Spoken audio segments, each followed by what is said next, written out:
Hi, today we'll talk about the IBFX Mini Monitor Indicator. After you've downloaded the setup file from ibfx.com under the Tools section, go ahead and double click on it and follow the on-screen instructions.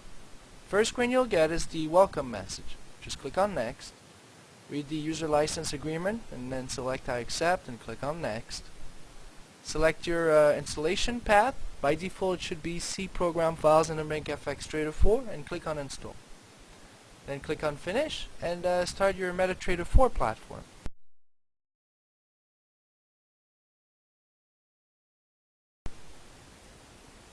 Under the Navigator window, expand your custom indicators list and look for IBFX Mini Monitor.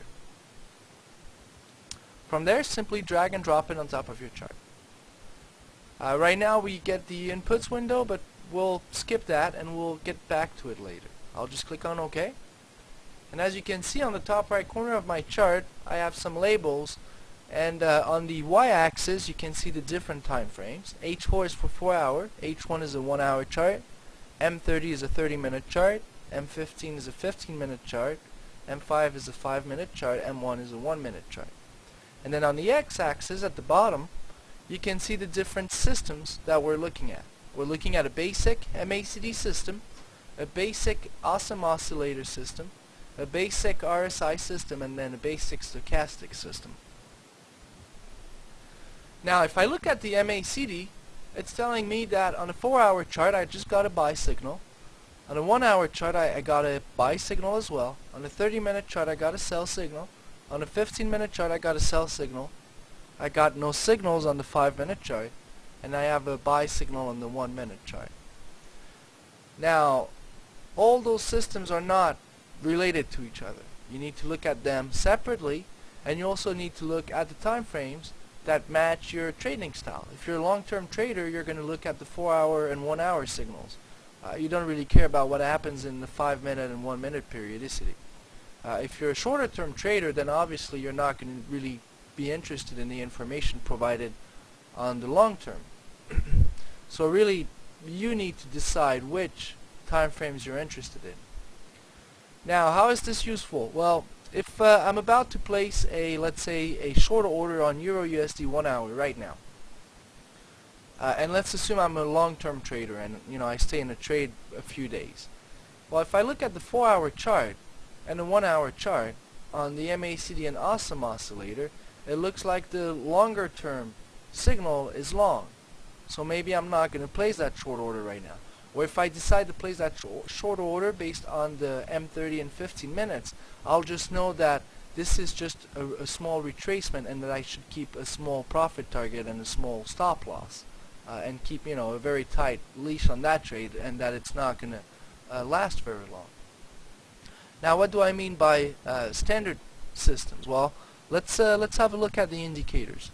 By the way, the indicators that we're using here, MACD, awesome oscillator, RSI, stochastic, are the same ones that came built in the MetaTrader 4 platform.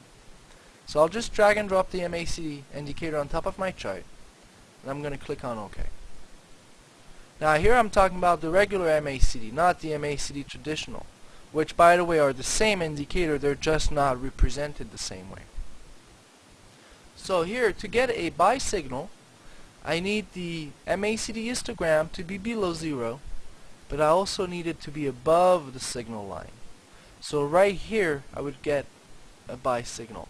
Right here I would get no signal at all, because the histogram is below the signal line. Now to get a sell signal, the histogram needs to be above 0, and it also needs to be below the signal line. So right here it's above 0 and below the signal line. On the bar before that, you see the histogram is above the signal line, so I would get no signal, and I would get one of those little smiley faces. Now if I edit the inputs for the MACD, I can see the fast EMA, the slow EMA, and the MACD signal line. While 12, 26, 9 are usually the default inputs, but you can also change that under the inputs for the mini monitor. Here you can see the MACD fast, slow, and signal period inputs. So you can adjust that to match whatever settings you want. I'm going to click on OK on this, click on close, and we're going to move on to the next system. Let me delete this indicator And then the next system is the awesome oscillator. Again, it's built in the platform by default, and it's right here. So I can just drag and drop this on top of my chart. And now I can see the only inputs I can change here are the colors. So I'm just going to click on OK. And by the way, that's why under the mini monitor you don't have any inputs for the awesome oscillator. There's just no inputs for it. Now, we get a buy signal on this indicator when the awesome oscillator is below 0 but green. Now it's going to turn green when the current value is greater than the previous value. So you see here it's lower, it's going lower, so it stays red, and as soon as it turns around it turns green. So when it turns green and it's below 0, we're going to get a buy signal. To get a sell signal, we need the awesome oscillator to be above 0 and turn red like this. Now let me delete this indicator and let's move on to the next one. The next indicator is the relative strength index. It's also part of your built-in indicators. And I'll just drag it and drop it on top of the chart. And here you can control the periods you want to use. You also have some levels. By default the levels are 30 and 70, but you can adjust that if you want to. I'm going to click on OK. And I'm going to get a buy signal when the indicator is below 30, and I'm going to get a sell signal when it's above 70. Now if I edit the inputs on the mini monitor, again I right click on the background, select indicators list, select IBFX mini monitor and click on edit. Scroll down to the RSI settings. I can control the periods and I can control the overbought and oversold levels. So I could say, you know, just give me a buy signal when it's below 10. And then give me a sell signal when the indicator is above 90. And then just click on OK. And it will automatically update everything. Let me delete this indicator, and then the next system is the stochastic. So I'll just drag and drop the stochastic oscillator. And again, you've got all those inputs here. You can control the %K, %D, and the moving average. And then you can control the levels. By default, they're at 20 and 80. I'll click on OK. And if I edit the mini monitor, I also have some settings for the stochastic. So here I'm going to get a buy signal when the stochastic, which here is the blue line, the stochastic line is below 20, but it also has to be above its signal line. So like right here I would get a buy signal.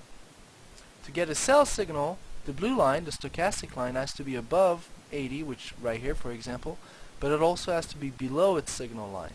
So I would get a sell signal right here. Let me delete this indicator. And you know what? Let's have a quick look at the last inputs. The last inputs are just cosmetic setting. You can control the font size, the font type, the colors, and also the corner you want the data displayed on. By default you want to leave it to 1 because it's really the best place for it. But you can also put it on the top left corner if you set it to 0, the bottom left corner if you set it to 2, and the bottom right corner if you set it to 3. So you have 0, 1, 2, 3. Just to show you 1, let's do 3 and click on OK. Now if I click on close, and now if you look, the indicator is at the bottom right corner. Problem with that is usually the chart, you know, gets stuck into it. Another spot that's usually pretty good is the bottom left corner, but by default it's set on the top right corner, which is 1. And you can play with those settings and see whatever works for you. Hopefully this presentation was helpful. If you have any questions, please send us an email to support@ibfx.com and we'll be happy to help out. Thank you.